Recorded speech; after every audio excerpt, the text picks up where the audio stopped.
ఆంధ్రప్రదేశ్లో ఇద్దరు వ్యక్తులు కలిసి ఉండాలని 60% మంది ప్రజలు ప్రార్థిస్తున్నారు. అదే ఇద్దరు వ్యక్తులు విడిపోవాలని 40% మంది ప్రేయర్ చేస్తున్నారు. ఒక తల్లి కడుపులో పుట్టకపోయినా రాక్షస పాలనను అంతం చేయడానికి ఎవరికి ఇష్టం ఉన్నా ఇంకెవరికైనా కష్టంగా ఉన్నా కూడా కలిసి యుద్ధం చేశారు. రాష్ట్రాన్ని రాక్షస మూక నుంచి కాపాడారు. వీళ్ళిద్దరూ ఒకరినొకరు అభినందించుకోవడం చూస్తే అభిమానులు సైతం అసూయపడేలా, గౌరవించుకోవడం చూస్తే ప్రత్యర్థులు సైతం ఆశ్చర్యపడేలా కలిసి మెలిసి నడుస్తున్నారు. రాష్ట్రాన్ని అభివృద్ధి పథంలో పరుగులు పెట్టిస్తున్నారు. విడదీయడానికేమీ స్వార్థపూరిత బంధం కాదు.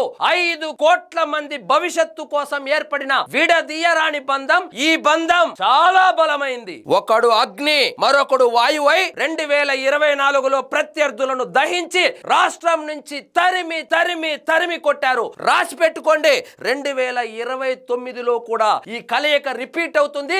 రిజల్ట్ కూడా రిపీట్ అవుతుంది. మీరెన్ని ఏడుపులు ఏడ్చినా, ప్రేయర్లు చేసినా, ఆఖరికి చేతబడి చేసినా కూడా 15 సంవత్సరాలు ఈ బంధం కొనసాగుతుంది. ప్రత్యర్థులు గుర్తు పెట్టుకోండి, 15 సంవత్సరాలు అధికారం లేకుండా బతకడం ఎలా అని నేర్చుకోవడం ఒక్కటే మీ ముందున్న మార్గం.